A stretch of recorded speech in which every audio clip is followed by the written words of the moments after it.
sing kenceng Kanjeng Ratu, nek gudul sing kenceng. Sampai ya sing kenceng. Ambo Ratu Wali Nyamat. Lu ngoten iki lho. Misah sak misah mawon milih. Sampun cetha lan gamblang. Lho sampean yo garwane kados tunggak diudung-dengi. Sik to Yai. Sing duweni bojo sapa? Jenengan. Lah iya sing duwe bojo aku meneng wae kok pentang-pentang kaya kodhok ditalini to Yai. Ngaten. Kula kedah medel. Meneng wae. Nggih. Kang Mbok. Berbeki anggen kula tanding kalian karepet wonten kados menapa? Wonten kados menapa? Ora iki mau krana wigati apa-apa. Aku mung mesake Yai karepet antarane Yai Penangsang mengko nek padha cengkang. Ngono to Yai.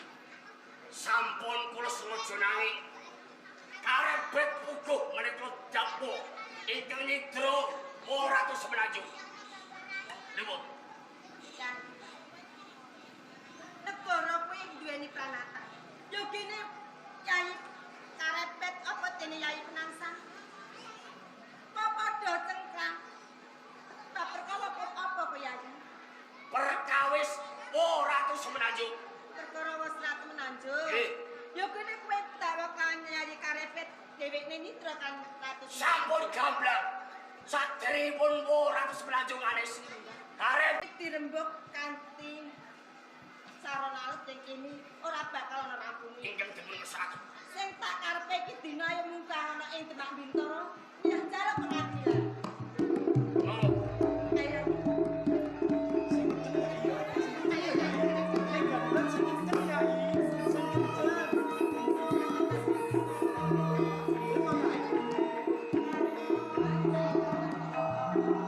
Malah bukti kalau sampean to Yai.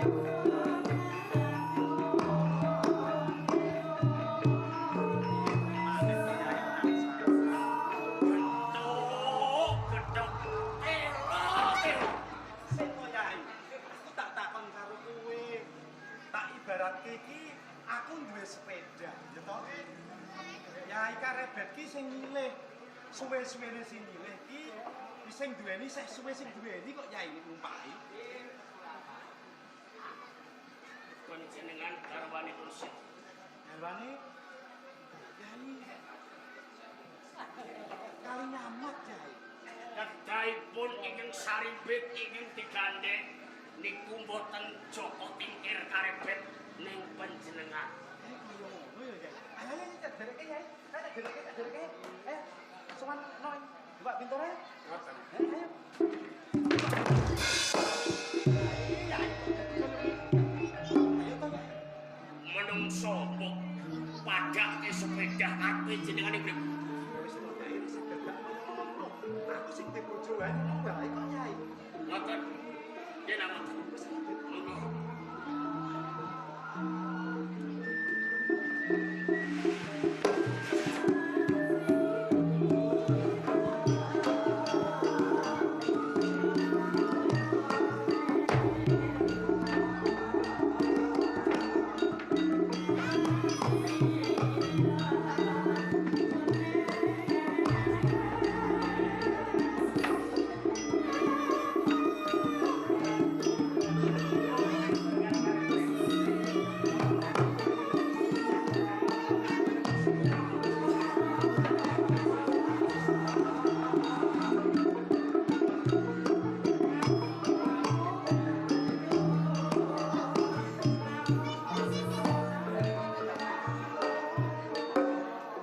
Assalamualaikum warahmatullahi wabarakatuh. Waalaikumsalam warahmatullahi wabarakatuh.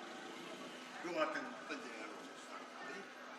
Namung mawon sugeng kula kabeh.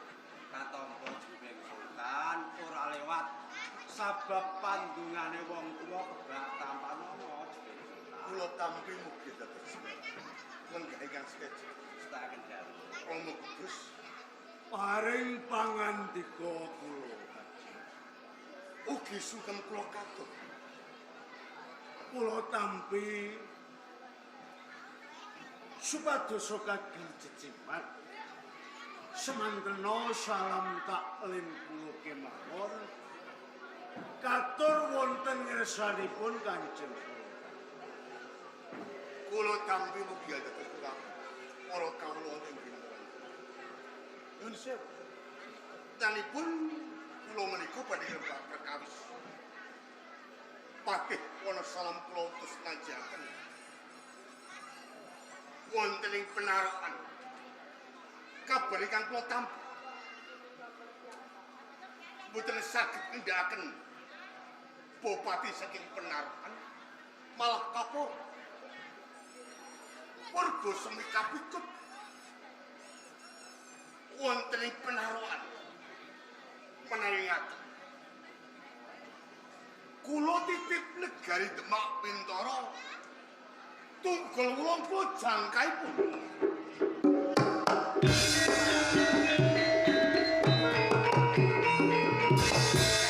Umben Sultan Trenggono arsa tindak ana ndi?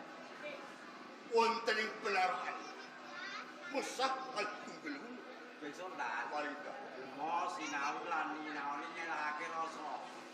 Kok kejadian Sbeng Sultan lumarap ing panarukan. Mungsuhe mung sak bupati Tunggul Wulung. Nek menang ora jang, nek kalah tang semua bedulirang. Sbeng Sultan Walida. slira dalem salah sawijine sultan. Amir Mukmin. Amir tegese pangarsa utawa pengarep. Mukmin wong Islam, pengarepe wong Islam ing Bintoro Demak. Ala siratal mustaqim. Tumuju ing dalan kang bener. Slira dalem pandang pangayoman, lagi obah pedhite kawula padha turun. Perang iki ora mung saiki. Jaman biyen uga ana perang. Mung bae perange beda-beda. Nek biyen jaman Sudarmo dalem Sultan Patah Jiningrat mung perkara hak waris antarane Majapahit lan Bintoro Demak. Iki saiki beda. Mung bae panarukan kepengin banget balekake lambang kawijayan Majapahit. Sbeng Sultan Walida. saka guruan mokake apa? Lebu adijabat itu ora nyang pendopo Bintoro Demak bab perkara perang antarane Bintoro Demak lan Panarukan ora bisa saged piye pramandane adijabat itu teka. Kula telenggahaken prayoga. Romo masuk. Paring pangandika kula Kanjeng Sultan. Mawi ingkang kados pundi menawi Bintoro Demak kangsung julit dening penarukan iguh lan pratikel penjani kados Kanjeng Sultan. Janipun panjenengan boten usah gumun setahun. Boten usah jiglen seredet. kok kados apa? Oke. Wong sak bupati Tunggul Wulung ana ing penarukan. Lho kok wani-wanine mungsuh lawan Demak Bintoro. Niki kula ibarataken sulung lebu geni.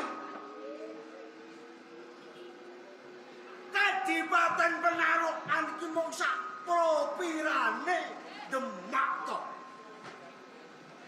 Kok nganti wani sebabe Adipati Tunggul Wulung ana sing ngombyongi, ana sing ndombani. Aja sinten ingkang ndombani Bupati Tunggul Wulung. Tata gelar lahir. Tata gelar lahir lho. Katolis sendeku ngapurancang ana ing Demak. Ning laire kuwi condong lawan Majapahit. Sing ngombyongi sapa? Sing ngombyongi Wedrah saka Majapahit iki Ki loro ki. Astagfirullah. Jebeng Sultan. Njaluk metu sawetara kanggo nanggapi pusat sing blarak. Kaya becak kakean amot blarak. Penjaring sun mari lagi.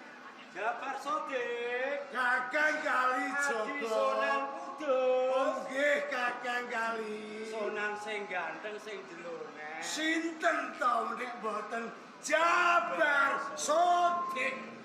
Mergo ganteng Sunan kakean wedokan. Sampeyan kok Sunan kok kakean dhewe to. Aku ndiding cetha bluluk-bluluk bukang katon sendakep ngapurancang ing dombani liyan apik.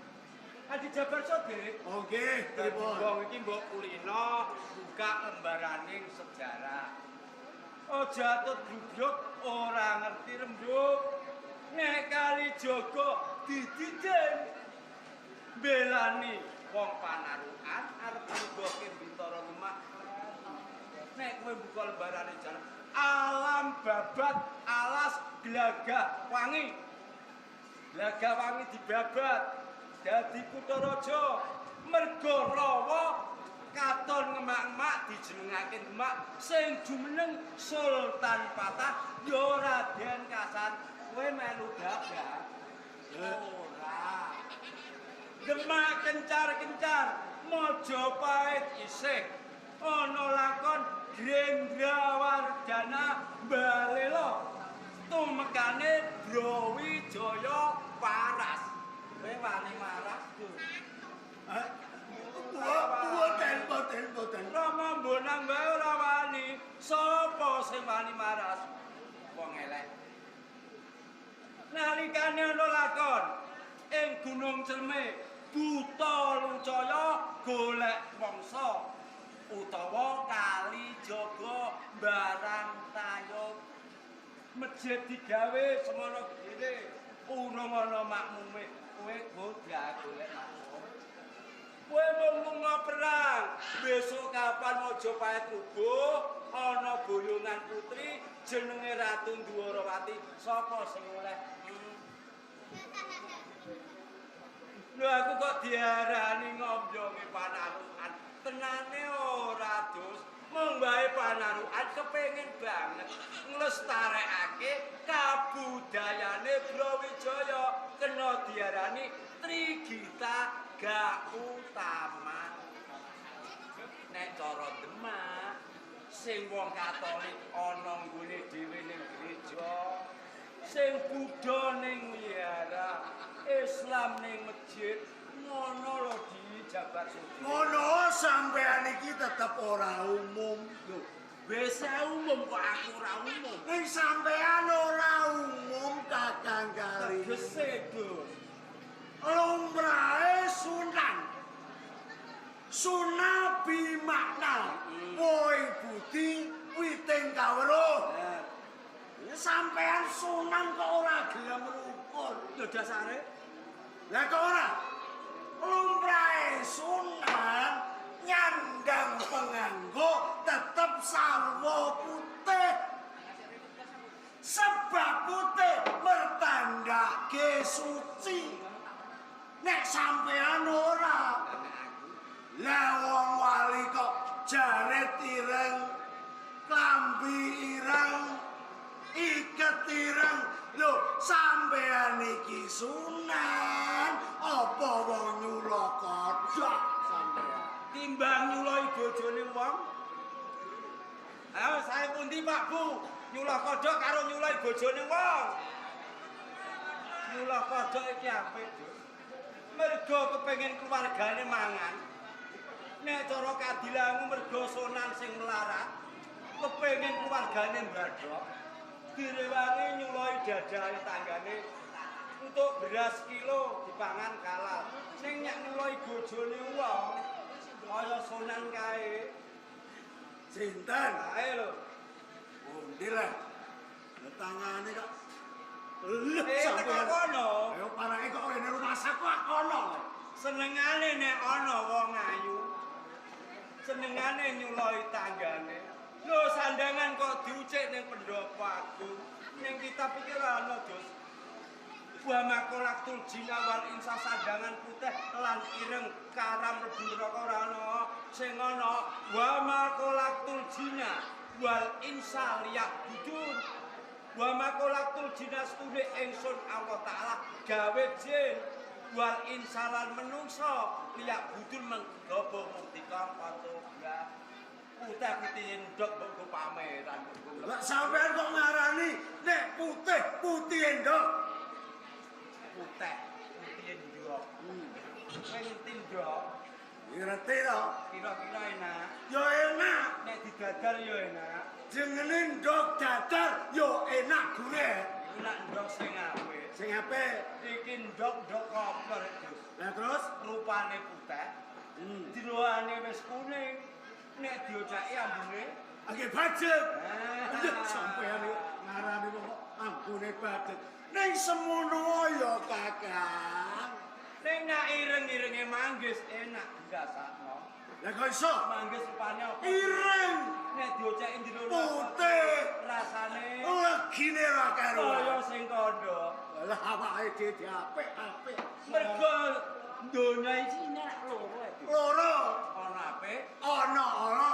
nek kene sing apik, Aku sampean senengane sing ibu kancane. Semono ngono lho Kakang. Sampean iki wali ya sunan. Kumpul sak kumpul kudune mbok iso milah-milahake.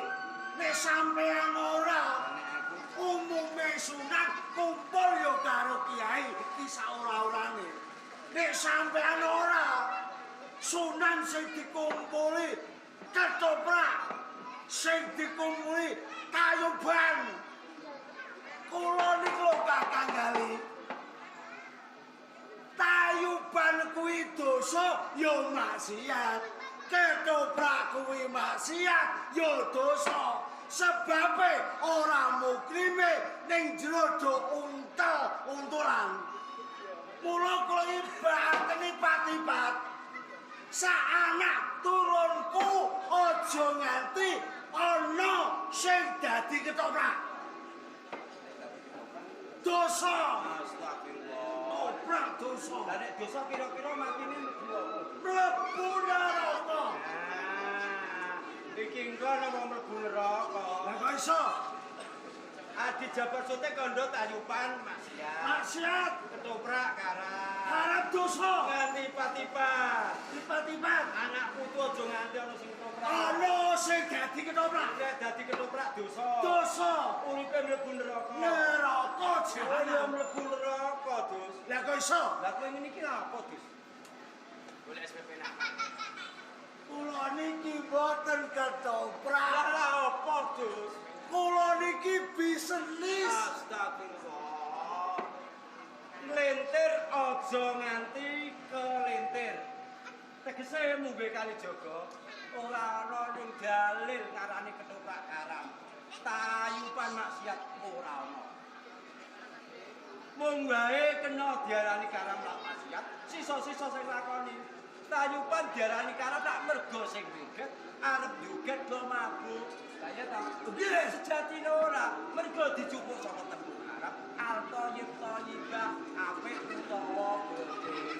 Dadi ora ning Quran iki kados ora. Lah, iki sapa kok buruh damyak nirkat yo wayang kang langit papat.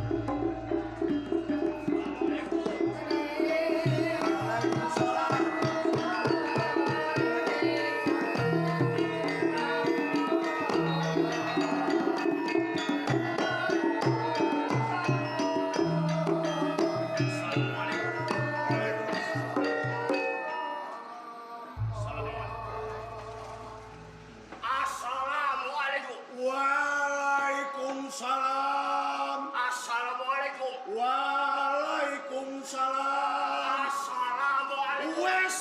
Salam. Wisuwidak. Nyam, Bisa nek cukup. kali nyam. Iki paring dawuh kula Paman Sultan. Penjani surari balik silam. Kumapa oli diulang. Malah lapor suara. Kaitan sari kali kali. lan karebet dalam penangsa. Iki menika leres namung kula menika kepesan awet pakat bareng dateng jenengan dalem Paman Sultan. Perkabaran Yen dinten sakmenika Ratu Sri Menanjung anes saking Panti Jepara Paman Ratu Sumenajong anis sangka Panti Jepara.